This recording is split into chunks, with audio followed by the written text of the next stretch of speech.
Welcome to episode 7 of the Bagging Alaska Peaks podcast, the physical, mental, and spiritual journey of mountaineering. Sitting at just over 6,000 feet and framing the town of Palmer, Alaska, Matanuska Peak is well known for its epic northwest slanted face that will catch the eye of anyone traveling through the area. This month, I sit down with a good friend of mine, John Michael, and discuss our winter summit of Matanuska. Despite post-holing in knee-high deep snow for almost 2 miles and traveling in high winds in the dark, the team eventually summited and were treated with incredible views. Although standing on top of the 6,000 plus peak was a moment in itself, John Michael also talks to how glissading down the face for about 200 to 300 feet was also a highlight of the trip. Matanuska Peak starts now. All right, John Michael, welcome to the Bagging Alaska Peaks podcast, buddy. How you doing, man? Good. Thanks for having me. Yeah, man. Yeah, it's good to see you. Last time, I was thinking about it. Last time we saw each other was actually on Matanuska Peak, right? Right. And that was the first time we met, and last time we saw each other. And I was thinking about it last night, actually, of how Matanuska happened, at least with our group/team, right? And I think, if I remember correctly, and you can help me remember, it was just through an email, right? I think, didn't we have a like a Denali training team email going on? And I think I ended up posting over a weekend, like, hey, I plan on doing Matanuska. And I think you and a few folks hopped on it, right?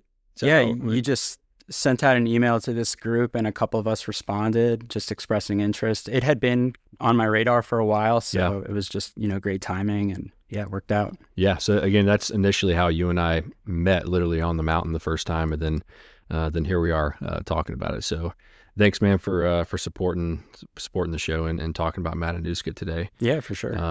Yeah, and you mentioned it's been on your kind of your bucket list or your peak list for a while now, and man, Matanuska, like when I think of Palmer, like Matanuska and Pioneer Peak are just like the two massive peaks that are out there. And every time I drive to Palmer, you always see Matanuska, you always see Pioneer Peak, and they're just two of my favorite peaks to this day. Of course, I've only been in Alaska for just over a year, but Matanuska Peak, man, just the way it looks, that summit up top there, kind of shaving off to the, I don't know, I guess the east, northwest, I guess. I don't know. Anyway, it's an epic looking peak, and it's been on my bucket list for a while too, and finally got to knock it out. So it was a good time. So if the listeners haven't noticed yet, today we're talking about Matanuska Peak, which is really neat. So before we get started, what I like to do is just hear about the guests, man. And I love hearing like where you guys come from and your relationship to mountaineering and how you got started. So if you don't mind spending a few minutes on letting the listeners know where you're from, originally from, what brought you out here to Alaska, and how you got into mountaineering. Yeah, sure. So I grew up in New Orleans, which is not a place that's commonly associated with mountaineering. I think the highest point in New Orleans is something like 25 feet, and it might be man-made. So that's insane. Yeah, no kidding. And but I'm pretty lucky. Both my parents are actually from northern Italy, and so I have a lot of family out there, and I got to visit them a lot, particularly when I was a kid, and they are located just about an hour and a half south of the Dolomites. And so I think my first experience being in the mountains was probably out there and seeing snow for the first time. I have a very vivid memory of that around age 7, I think. But, just life being what it is, I didn't really get a chance to discover or sort of rediscover the mountains or hiking until I was in school in Oregon, kind of in my early 20s. And, I just kind of fell in love with the landscape out there in the Northwest, and hiking just became just a really nice foil to the grind of classes and studying and spending time in the Cascades and the foothills. And then from there, my first job actually out of school was in the Four Corners area in the Southwest on the Navajo Nation in Northeast Arizona. So got to spend a lot of time exploring canyons out there and familiarizing myself with some of the mountains in Southwest Colorado, like the San Juans, the 13ers and 14ers out there. Bounced around a little bit after that, just for career reasons. I ended up in New England for a while and spent a few years hiking in the White Mountains out there, Yeah. and Yep. got into winter hiking and climbing. Tried ice climbing for the first time out there, and then spent a few years in DC before moving up here. So Nice. Nice. Been to some cool spots, man, for climbing, really. Yeah, so backing it up a bit, do you still have family in Italy? yeah, I do. Okay. Do you go back often or? Yeah, I went back. I think the last time was sometime during COVID around 2022. Okay. My partner and I did like a bike packing trip out there in kind of central Italy, actually. Yeah, that's It was awesome. really nice. That's awesome. Would you want to go back specifically to do like a climbing trip or any kind of like mountaineering out there? I feel like that'd be pretty neat to do. Yeah, that would be awesome. I I would love to go. Yeah, it's definitely kind of on my mind, and hopefully the next time that I can make it out there to visit family, we can head up north and check out those areas again that, I just have these vague memories from my childhood. Yeah, yeah, that'd be pretty epic going out there because I'm sure the climbing scene out there, mountaineering scene is pretty big as well in some areas, but Yeah, definitely. that'd be pretty neat to do. Yeah, then Oregon's a pretty epic spot for, as you mentioned, for climbing and hiking, getting into that scene, and then the Northeast is the same way. So family and I, we lived in Delaware for a bit, man, and we never made it up to like the New England area. That's one regret that we have going up there or not going up there. But I've heard it's beautiful up there and some really good like climbing scene as well. Yeah, definitely. Yeah. So what brought you out here to Alaska? How'd you finally step out this way? Yeah, so the primary reason was that my partner actually was diagnosed with this rare medical condition that makes her very sensitive to heat. And so there was that, and then I'm lucky. My employer has an office here, and I have colleagues up here and work on a few Alaska specific things in my job. So it just made sense to do the move up here, and we came in June 2023, and so almost 2 years ago. Wow. Okay. Yeah, that's awesome. And you guys probably plan to stay up here for a bit. Yeah, sounds like. Yeah, we hope so. Yeah. Yeah. Awesome. Is your partner enjoyed up here as well? I would imagine. Yeah, she loves it. Nice. So yeah, we both do. Yeah. Does she into climbing, mountaineering, all that stuff as well? Yeah, she's into like running and Nice. hiking and backpacking and just everything that you can do up here. Probably not quite to the same extent that I am in terms of like mountaineering and peak bagging and things like that. But yeah, we certainly managed to get out a lot together on weekends and stuff. Yeah. Yeah. That's awesome. Yeah. I know you mentioned after our climb, Matanuska, I think the day after you were hiking up to some cabin to meet her, right? Something like that. Yeah, we headed down to the Kenai the next day actually, because we had a cabin out there close to Seward, and ended up getting a lot of snow, and yeah, it was beautiful. Yeah, that's awesome. Good stuff. Yeah. So what was your first, you may have alluded to it already, but what was your first experience of doing like a big, like mountaineering style trip, if you will? Was it here when you got to Alaska, or was it prior to maybe the New England or Oregon area? Geez, that's a good question. I think that really my most formative experiences doing bigger things outdoors were actually in the canyon country out in southern Utah and northern Arizona, staying overnight out with a backpack for several nights in a row. And then probably in Colorado, in southwest Colorado, doing backpacking trips up there and tackling, some of those 14ers are those are pretty big trips. Yep. Yeah, multi-day backpacking trips out there. Nice. So you've summited some of the 14ers out there then? Yeah, definitely. Yeah, sweet. Yeah. I know I haven't been out to Colorado a whole lot. I think I've been out there maybe once, but I know there's some epic climbing out there as well. So yeah, it's cool to hear kind of the beginnings of all that. And now you're in another epic part of the country, bagging some peaks on the reg out here, right in our backyard is what I like to say, especially for the Chugach 120 or at least. So yeah, it's incredible, and I think it really requires like a whole additional skill set, I think, from what I've experienced thus far. Yep. Yeah, it's pretty I keep mentioning it on all my episodes, but I'm super lucky to be living in a place like this, because most people think about it, a lot of people spend a lot of money and time just to come out here and visit, and we get to live it for a while, which is awesome. Weekend. Well, good, man. That's again, I like to hear kind of the beginning of kind of your relationship to climbing and mountaineering and where you guys came from. So that's neat to hear. Thanks for sharing that piece. So let's go ahead and get into the peak, man. Matanuska.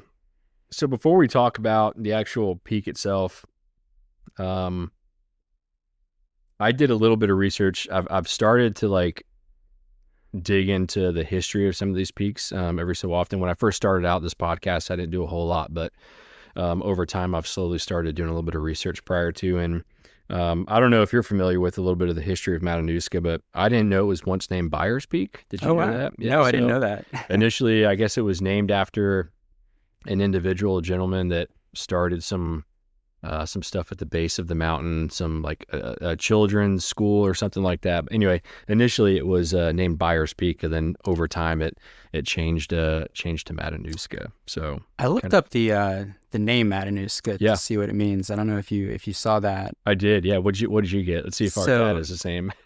I was gonna say this is just from the internet, so who knows how reliable it is. I heard that it was derived from a Russian term for the Copper River people who, traveled along the Matanuska River Valley from the Copper River to get to the Cook Inlet. Yep, which I thought was pretty neat. Yeah, I read the same exact thing. Copper River people. Russian term I have as well. Sorry, I'm still in your talk. No, you're good. This is all about you. Matanuska was I think initially it was spelled N-O-O as well, Matanuska, until I assume the indigenous people ended up changing it. But that's super interesting to kind of hear that. And the data, where I got my data from was Frontiersman. I think it's a local magazine or something. But there's an article, The Origin of Matanuska. So yeah, really interesting to kind of dig into that piece a little bit. I think I'm going to start doing that more often because it's cool to learn about it. Yeah. All right, Matanuska Peak. Let's talk about it. So if you don't mind spending a few minutes just kind of talking to the basic data of Matanuska. So, the access. So folks that are listening, if they want to do Matanuska, where they can park, is there a fee associated with it? How they can get to it, and then the elevation of the peak and all that good stuff. So I'll throw it to you.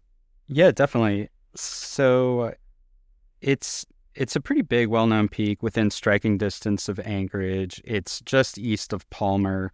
You can find the trailhead pretty easily on, Google Maps or hiking apps like Hiking Project and All Trails. Yeah. You don't have to pay a fee for parking there. I think the parking, it's just like a little parking lot at the edge of a neighborhood, kind of where a road dead ends. And in terms of the trail itself, so it's about, I think it starts at around 500 feet elevation. It's between 5 and 5.5 miles each way. Yep.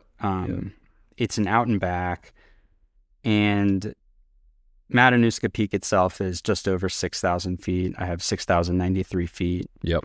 And so just doing the math, it's about 5,500 feet of gain, again, kind of over 5 to 5.5 miles. It's maintained by the Matsu Borough, and I think, one of my big takeaways was they do an incredible job of just maintaining that trail. Yeah, I agree. Something that was really distinctive about it was just these mile markers every 500 or 1,000 feet or so, just telling you, I agree. Where you are. Yeah, especially with a peak like Matanuska, because when you get up there, it's pretty vast, vast area when you think about it, kind of going up towards the peak. And I know when we went, there was snow. But yeah, seeing those markers, sticks, every so often keeps you on track, because you can get off track pretty quick. And we found that out going down, which we'll talk about a little bit later. But yeah. And I mean, one thing we should definitely talk about is kind of how our little group, tackled this little expedition. But I started out, you guys went one day before me. Mm-hmm. Sorry if we're jumping ahead a little bit, but I started out in the dark at 6 a.m. in mid-January. And so, it was really reassuring to have those distance markers when you're trying to get up there in the dark to a place that you've never been before. Yep. Yeah, and you're right. I think out of all the trails that I've done so far, this has been probably, now looking back, probably one of the more well-defined or marked trails. Because even at night, we were obviously hiking back at night. Again, jumping ahead a little bit, but yeah, with a headlamp, like you can see that stuff pretty far out. So, yeah, definitely. Yeah.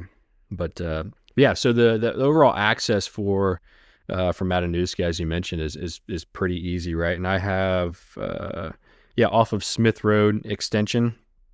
So folks that are listening, if you're not familiar with it, or you can look it up on many apps. But yeah, Smith Road Extension, and then the parking area is pretty small. So if you do go during like a weekend or a long weekend, holiday weekend, it may get pretty slammed in there. So I think we ended up parking on the road, on the side of the road. Right. But overall, as you mentioned, pretty easy to find, an easy trailhead. So the overall approaches and routes, I know there's 2 routes that you can take, right? You can take, I think, Matanuska Peak Trail or McRoberts Creek Trail, right? That sounds right. Yeah, I was a little turned around when I was looking at it actually on Hiking Project, which I think was the app that I used that day. And so I don't recall actually which route I ended up taking. Yeah, I think we took it's been a couple months. Yeah, it was the Matanuska Peak Trail. That sounds right. It's the primary one. And then if you get, I guess, I don't know, lower in the valley there. Looking at a map, if you have obviously north pointed up, you have the Matanuska Peak Trail, which is kind of that north run, and then the south run is the Robert Creeks Trail. But we did not do Robert Creeks Trail. Yeah. And I'm not sure how much better, worse, long, shorter it would be, but it looks about the same. But eventually, McRoberts Creek Trail ends up intersecting the Matanuska Peak Trail. So whichever one you do, eventually you're going to be on the same one. But we took the Matanuska Peak Trail. And as you mentioned, pretty solid indicators and trail markers. So, which is pretty good. So again, anyone who's listening, pretty easy access overall and approach. Cool. So let's get into our summit day, man. And you kind of already started talking about how you started out early, but yeah, as you mentioned, a few of us went out there a little early, or the day before, but then you met us out there. But I'll throw that back to you. Yeah. So you had sent me an inReach message That's right. overnight, warning me that around 2 miles in, the conditions became noticeably worse, specifically the snow depth. And so that was really helpful. So I packed, just stuck a couple of snowshoes on my backpack just before heading out. Again, it was a wide trail, well established, very icy. So definitely microspike conditions, but good. Yeah. And, you all had camped, I think about 2.5 miles in, something like that, maybe closer to 3. And I'd say the first 2 miles I was, just moving quick, and it was great. And then around that mile 2 mark, conditions deteriorated. And what happens on that trail is that you kind of enter a bowl at that point. You get out of the woods, and all of a sudden the wind picked up considerably. And so all of a sudden, you're kind of stomping in knee deep snow, and you're dealing with these ferocious winds. And I was trying to look for y'all's tent at that point. I wasn't sure how far off the trail it was. And so again, it was just nice to have those markers to follow. So I kind of knew that I was going in the right direction. And I started again at 6 a.m. and ran into you all around, I think just before 8 a.m. Around that 2.5, 3 mile mark. I don't know if there's anything you want to say about what it was like to camp up there the night before in those winds. Yeah, it was pretty gnarly. Backing up a little bit, you mentioned, so getting out to, I guess, that first base camp that we set up, myself, another buddy, John, and then Eugenia. She goes by Euge, I think. Yep. But we camped out. But yeah, you're right. We were post-holing in knee-deep snow for a while, and actually some areas we were close to our thighs. Yeah. It was pretty brutal. And backing up a little bit too, I remember John and I, we had our snowshoes in the car. We're like, hey, let's just bring them.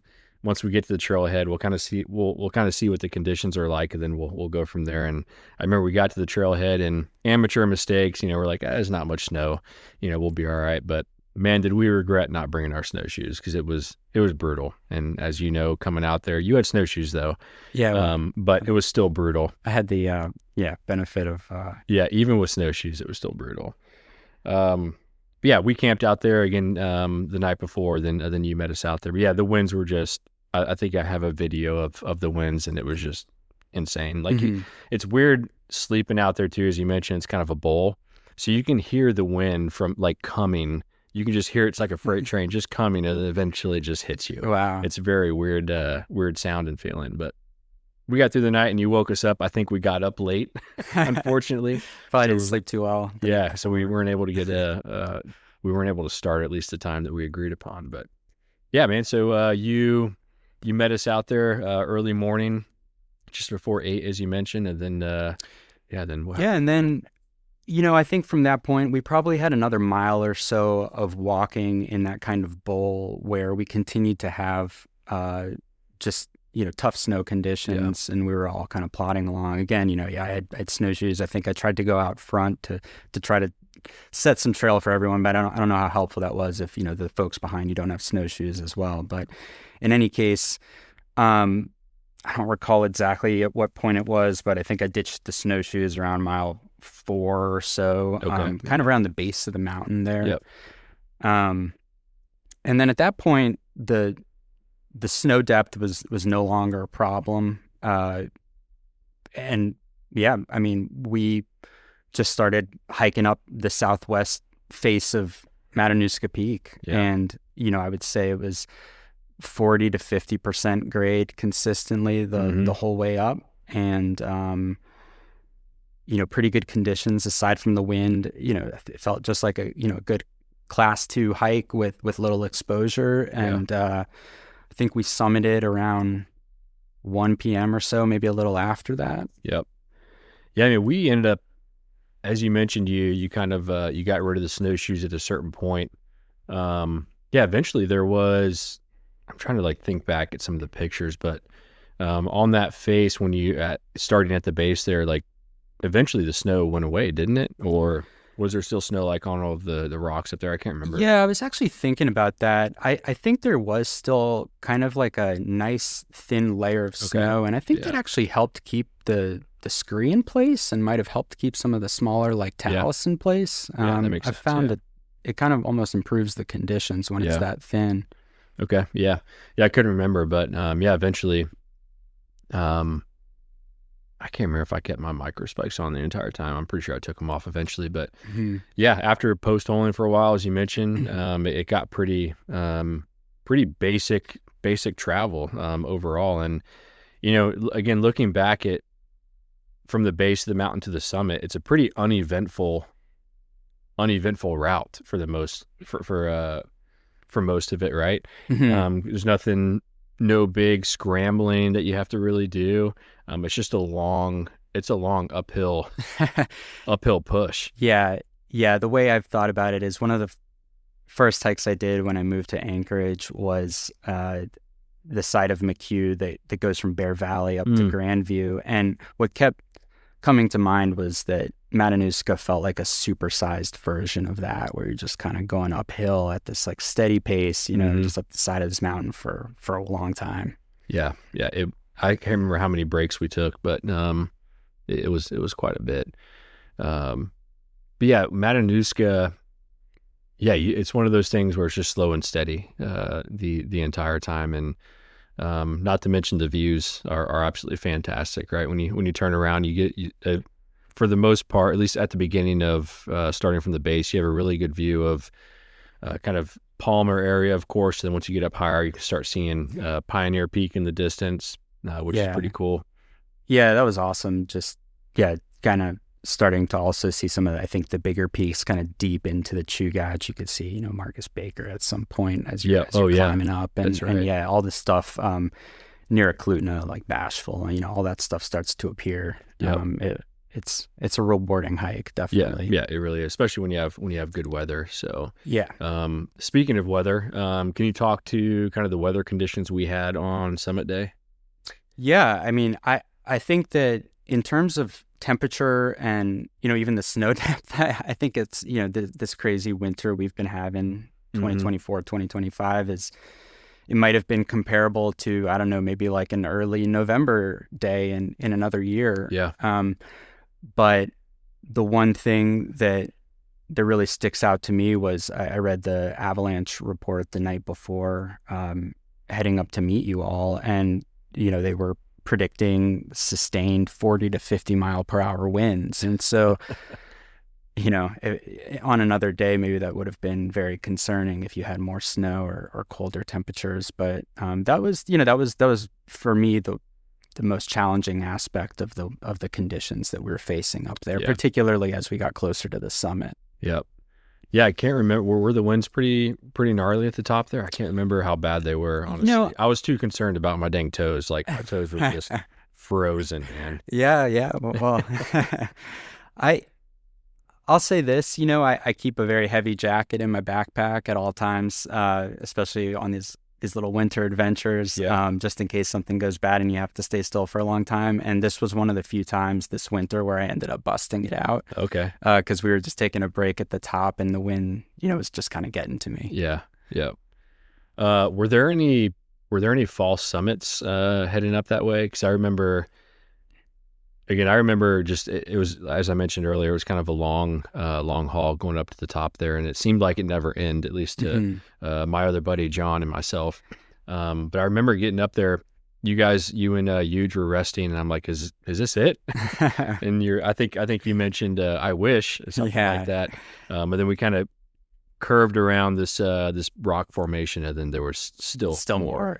But yeah, as is so often the case, right? What's funny? My memory from this one was that we saw Matanuska Peak from the bowl around where you all had camped, and we were like, "Is that it, or is that just a false summit?" And it gave the illusion of being a lot closer than it was. It was like always, it was like visible, but it just still took several hours to get there from where you all had camped. Yeah, it's mountains are deceiving. You look at it and you're like, I had some buddies come up recently from Oklahoma, who really aren't, they don't mountaineer much, obviously being out in Oklahoma, but we were up at Alyeska and looking at some peaks and like, man, how long does it take to climb something like that? And buddy who's not from here, he's like, oh, that'd probably take like 30 minutes. I'm like, no, buddy, probably 2-3 hours. But yeah, mountains are deceiving. So, and this one for sure was, because as we were going up, I was like, man, this is never ending. But so when we got to the top, you mentioned obviously the weather wasn't horrible, but do you recall any scrambling that we had to do like closer to the summit there? I don't think there was I don't think there were many places where you had to kind of put your hands down to set yourself. I did have hiking poles the whole time, so maybe it would have been different without them. I found those to be very helpful. I think we were kicking down some rocks. I remember that. Mm-hmm. So it was pretty steep, but I think those rocks were probably traveling maybe like 20 feet or 15 feet or something like that. So I think overall it wasn't too much of a scramble. That said, I could see it being a lot worse in the summer again. Maybe if the scree is exposed and there's no snow on top of it. Yep. Yeah, that's a good point. Yeah, then we ended up getting to the summit there, and the crazy thing about climbing, as I look back on all the peaks that I do, you spend all of this time, effort, preparation getting up to the peak. And how long did we spend up there? Not very long at all. I think it was quite windy, and we were all already kind of pretty gassed. And yeah, I think we spent, I don't know, less than 10 minutes up there. Yeah, no kidding. It was not a day where you'd want to like eat your sandwich. And, just like it's let your mind wander. Yeah, it's crazy just looking back. And same thing with all of your bigger expeditions like Denali and stuff. Like, you spend all this time preparation, physical prep, mental prep. You get up there, you're up there for 5 minutes, and you head back down. Yeah, it's kind of insane. But I think all mountaineers are insane in their own way. So, but yeah, so we get up to Pioneer Peak. We take some sick photos. Again, as you mentioned, we had some pretty decent weather other than the wind, but in terms of clouds, I think we had some pretty clear views from the photos I remember snapping. Yeah, it was awesome. I think it's just that great feeling you have when you get to a summit and you get that 360 view. You get that Mm-hmm. view out. In this case, you're looking, east and north to, Ice Cream Cone Mountain and Kings Mountain. And it's, it's all obscured up until the very last minute. And it's just this huge reward you get for putting in all that effort. You just have like a sea of mountains in every direction. Yeah, it's always worth it, man. And Matanuska is no different. Matanuska was definitely worth shooting up there. And we talked about how going climbing up Matanuska is pretty uneventful overall.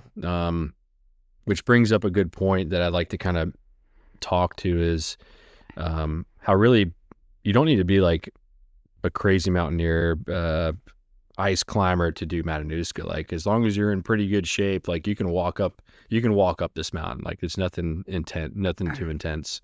Yeah, I can't agree more. I had the feeling after doing it that it is just like a great hike to do if you are a beginner who wants to kind of push the boundaries of your comfort zone, particularly again with those distance markers just kind of keeping you on track, the lack of exposure. It's just like it was a really, really good hike. Yeah. And I would honestly love to go back during a different season, maybe when there is no snow, summertime or whatever. And I think that'd be a great long weekend camp / hike with, even smaller children, in my opinion. My boy's done a few hikes, and I think he'd be capable of doing that. It'd be a long hike, but it'd be a big one. But even younger kids can do it if you have enough snacks for the little ones there. But got to bring the snacks. Yeah, absolutely. Well, good. Yeah, so we summited Matanuska, had some sick views, and then anything that you can talk to on the descent there, heading back down.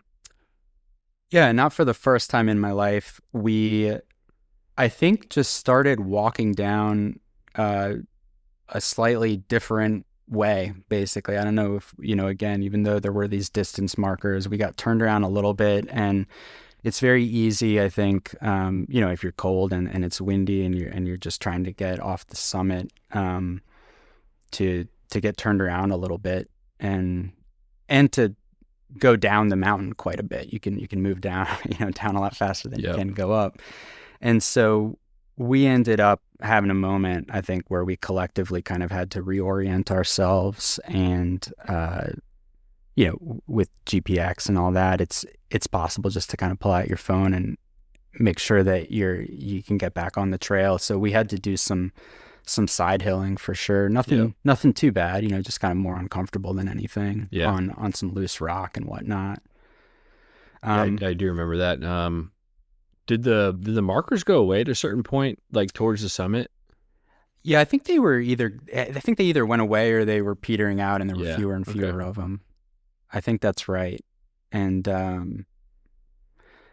but yeah, it ended up being fine. I think other than that, nothing else comes to mind for the way down or having any issues. I think we got back to the camp around I want to say 4 p.m. because it was already, sunset at that point.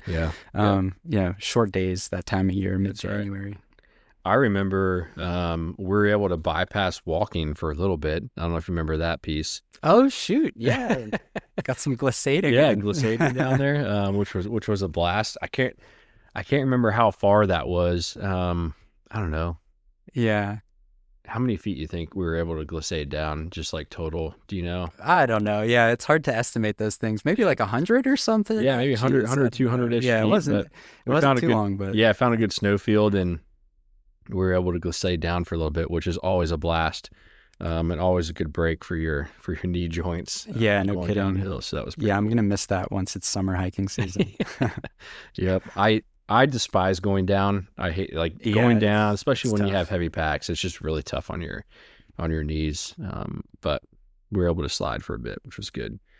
Yeah, then we were able to see the bright orange tent and the kind of out there. That was kind of our goal to get to. And then so we get back to kind of our base camp there. Then what happened from there?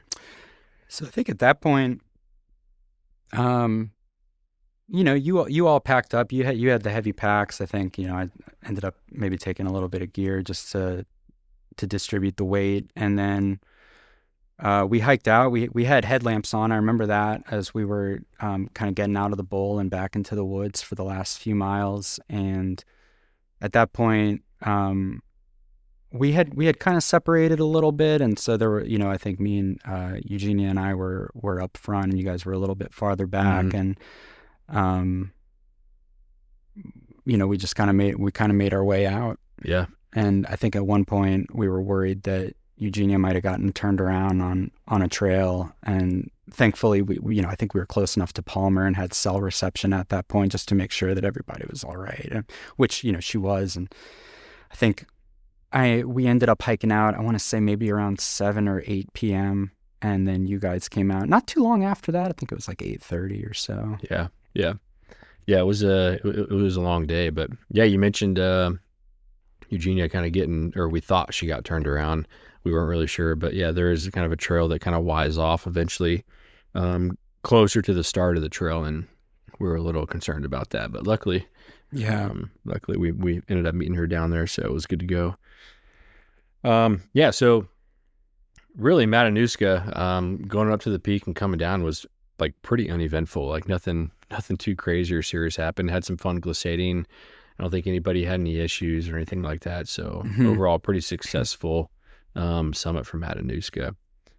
I want to talk a little bit about just gear for a few minutes, if you don't mind. So definitely, maybe kind of talk about the gear that you had with you. And you did this in a day, right? So this was kind of a day hike for you, a one and done. So if you can talk to maybe what you had with you for your particular climb gear, and then maybe if there's anything that you would have wished you had that you would recommend to others. Yeah, I'll focus on, I think, the gear that was most important for this particular trip. Like I said, you always have that heaviest jacket in your backpack for if something bad happens and you need to be still for a few hours, and that came in handy. Snowshoes, that's another one that I've taken on many a hike and didn't end up needing to use, and in this case I did. Micro spikes were invaluable, I think, and they have been for this entire winter. Do you sorry to cut you off, do you bring micro spikes with you like in the summer as well? I think so, just because I anticipate running into ice at higher elevations. Yeah, how about you? Yeah, I've brought it up before in other episodes, and yeah, same thing. Higher altitudes, you may come across some ice, but I've used my micro spikes in mud and just even dry dirt like terrain, because sometimes when you get to those steeper approaches, it's really nice just to have that security. Of your foot being like in the ground. So I recommend always bringing micro spikes, whether it's winter, whether it's summer.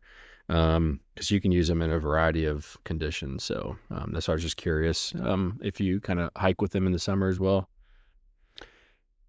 Yeah, and then beyond that, like I mentioned, I think hiking poles were helpful. Hand and toe warmers, a variety of gloves. I think you mentioned your toes getting cold. That and cold hands is just persistently a concern. Yep. Which I stole some of your toe warmers, so thank you. Appreciate it. They did not work. But I was gonna say, I think not because of I might want to try a few different brands or something like that. Yeah, I don't know if it was a brand, but yeah.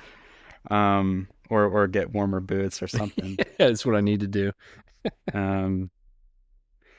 What else? In terms of, just staying hydrated and fueled, salt tablets, snacks, and water, obviously. One thing that I learned from our trip up Matt Peak was to get what I guess it's called like a water bottle parka, so kind of an insulation for Nalgene, because my water, just being out there for over 12 hours, it had a good bit of ice in it, and it was pretty, not fun to drink. Yeah. Later in the day. So ended up getting one of those, and that was definitely something I wish I had with us. Yeah, it's a good point, because I had the same issue. I had a regular Nalgene, and although I ran out of water coming down, but same thing. You guys were melting some snow. I tried to melt some snow. I put snow in my Nalgene, put it in my jacket, hoping the body heat would do that, but it did not melt my... Yeah, you got to melt a lot of it too. The other thing that ended up being valuable was a battery-powered charger for the phone, and again, just winter in Alaska, it's, your battery's not going to last very long. And that came in handy because, again, we were, I think, texting with Eugenia late in the evening, making sure everybody was out. Yeah. Yep. That's right. Yeah. I'm trying to think if there's any other gear that I would have taken with me that I didn't have. I think, what are your thoughts on helmets from Matanuska? I think we brought them. We brought ice axes as well, and we brought crampons that we didn't end up needing to use. I think it was nice to have the helmet available. Again, I was kicking down rocks, and sometimes they were moving pretty quickly, and I found myself, kind of yelling in a panic down below. And they didn't travel much, but kind of in the moment, you just wouldn't want to have somebody, again, like 10 feet behind you as you're knocking down football or dodgeball sized rocks. Right. Yeah. And I've kind of like micro spikes. I always bring a helmet with me. It depends on what I'm doing. If I'm doing, hiking Kincaid, obviously I'm not going to wear a helmet. But if I am doing a peak, even if it's not a massive peak, typically I'll always pack my helmet and micro spikes just to have that security in case I do need it. In case there is a big rock I need to go over or whatever. It's just not worth, risking the dome, right? So yeah. So it's good to hear about the gear list. And again, folks that haven't done Matanuska before that may want to do it. Again, it's not a complicated hike by any means. You do not need to be a fancy mountaineer, alpine climber. You don't need fancy gear or anything like that. As long as you're in shape, have some good equipment, basic equipment, then you can be pretty successful overall. So, any other memorable moments that you can think of? I know we kind of already talked about a few: glissading, post-holing on the way in. Yeah, I think that the summit was pretty special. I just hadn't done anything else in that area, and so that was kind of a new view of the Chugach for me. Kind of thinking about other memorable moments. I think there was a point when we were kind of an hour in after I had met up with you all, and we were just kind of all steadily getting up the mountain, and everybody was kind of in their own little world. And I just remember kind of like looking over my shoulder and just seeing this like incredible purple sky behind Lazy Mountain, and just that color of sky that I think, at least speaking for myself, I've only seen in winter in Alaska, and it's pretty special. And so just to be up there in snowy mountains with that is, pretty remarkable.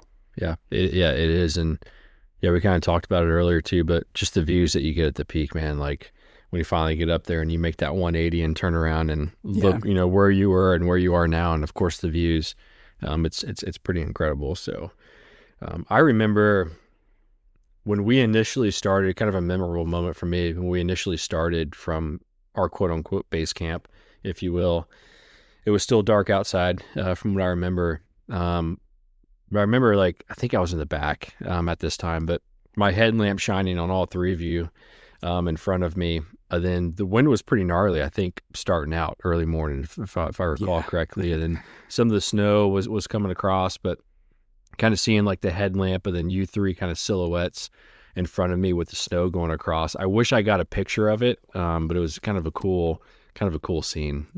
Again, I wish I got a snapped a photo of it, but that was kind of neat to see, because I love throwing myself in some of those like scenarios where, I tell my wife sometimes I want to go hiking when it's just brutal cold outside. I want to go when the wind is just absolutely gnarly, because something I thrive off being in those environments sometimes, and it's just interesting. But I wish I got a snapshot of that. Hey guys.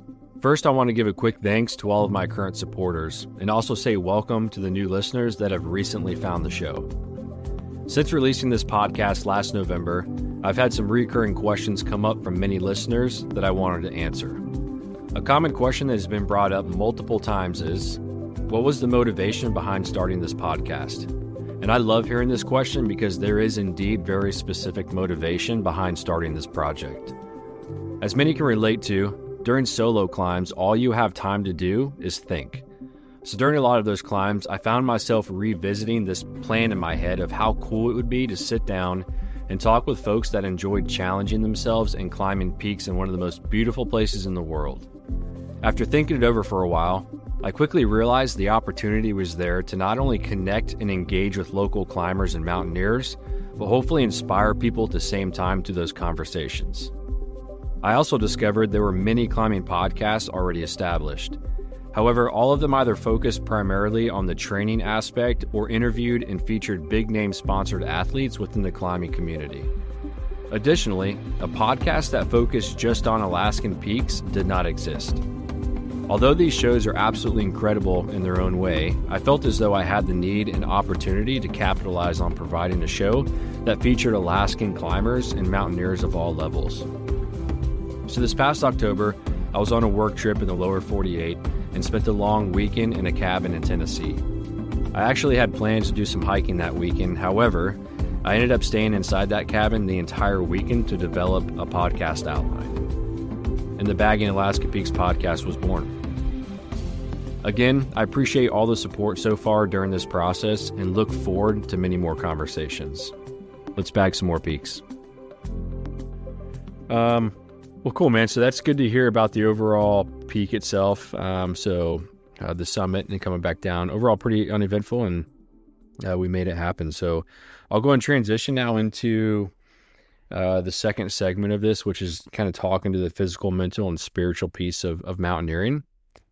And I kind of throw it to the guests, and you don't have to talk about all three of those elements, but if there's anything in particular that you want to hit on, whether it's the physical, mental, or spiritual piece, whether that's for Matanuska, our summit day in particular, or just mountaineering in general, what does mountaineering mean to you for those three elements?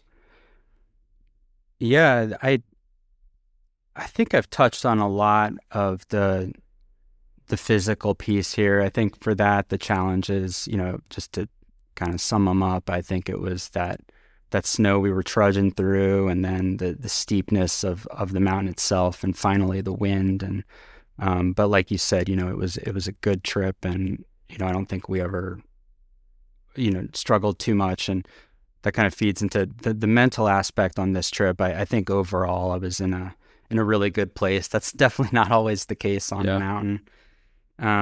But yeah, this one felt really good, and I don't really know if it falls quite into sort of like a spiritual bucket, but certainly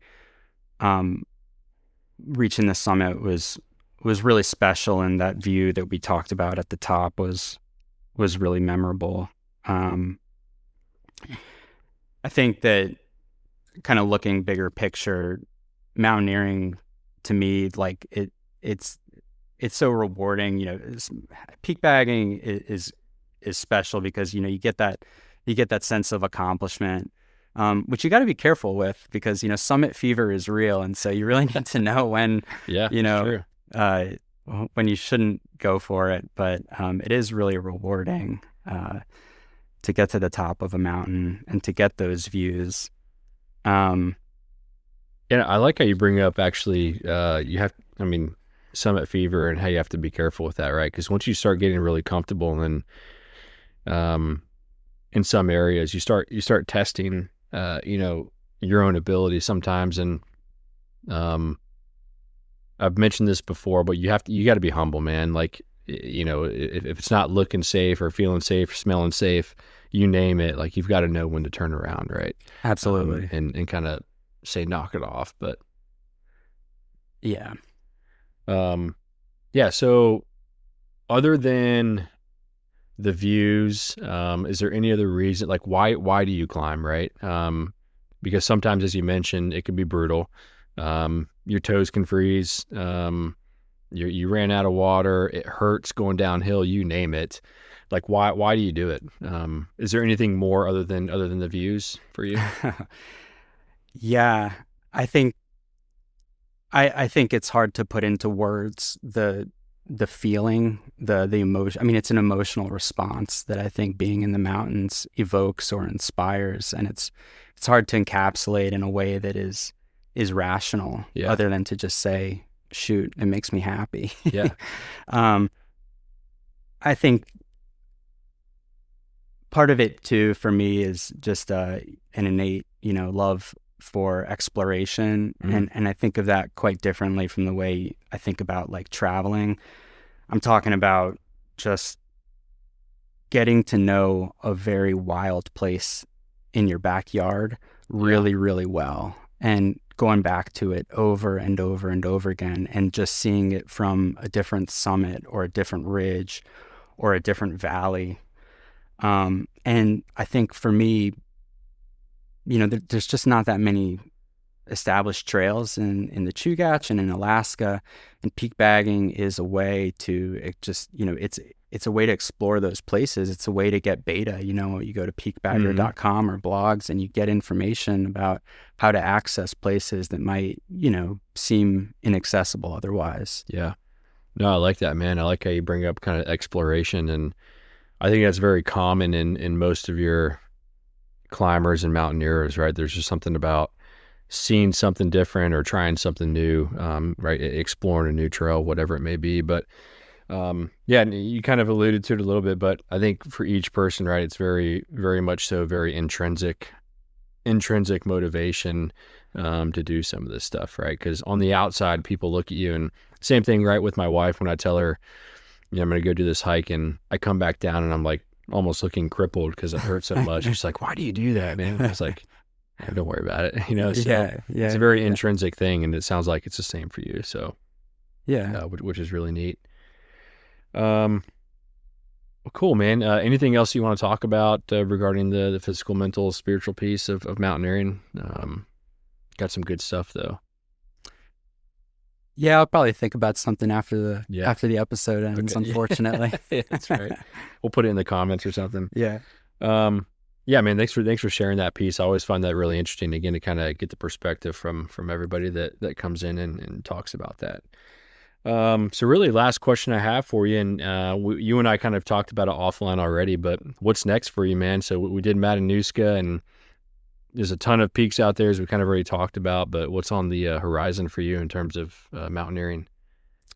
Yeah, so I mean, there's definitely just, I'm still being relatively new to Alaska, just still trying to check out new places, just, within striking distance of Anchorage, particularly stuff kind of back near Klutna. And other than that, I have a big trip with a couple friends to the Alaska range in early May. Yeah. That one's guided, and the goal is just to continue getting, just building that skill set to continue getting to do, big adventures in Alaska. And that one, I think we're landing on the Kahiltna Glacier and going up Kahiltna Dome. Yeah, that's awesome. That's the goal. So yeah, that'll be a sweet trip. And I think you said, is that about a week long trip? Yeah, that's right. Yeah, okay. Kind of skills. I think it's a mix of hiking and learning skills out on the glacier. Nice. Yeah, that's gonna be epic. Are you guys doing? Is your camp gonna be at base camp there? I think that's right. Yeah, just kind of spoke out from there. I think that's right. Okay. Yeah, I probably need to drill down on the logistics as we get closer to it, but that sounds right. Nice. That's gonna be awesome. What time of year is that gonna be? So early May. We're jokingly calling it Cinco de Climo. So. Yeah, I love it. Cinco de Climo. Nice, man. Yeah, I'll have to follow up with you on that one, because I'm sure you'll have some good photos and good experience on that. So. Yeah, I'm really excited. I haven't been out there before. Yeah. So yeah, that'll be epic. Well, cool, John Michael. I think that's really, really all I have, man. I want to thank you for taking the time, man, and talk about Matanuska again, a peak that I've been wanting to do for a while, and you, of course, and we finally got to knock it out together. So great peak, great experience, and yeah, appreciate you coming on, taking the time to support the podcast here, man, and hopefully you and I can get out soon and bag a peak, man. I'd love that. Yeah, so cool. Thanks for having me. Yeah, Thanks, man. Sean. If you enjoyed this episode, please take a few minutes to subscribe, drop a comment, or leave a rating, as this helps support the project and reach other listeners. If you'd like to connect with other climbers, hikers, and mountaineers, consider joining the Mountaineering Club of Alaska. Additional information can be found on the website at mtnclubak.org. Original music has been provided by Emberloom. I am your host, Sean Cordes. Thanks for listening, and safe climbing.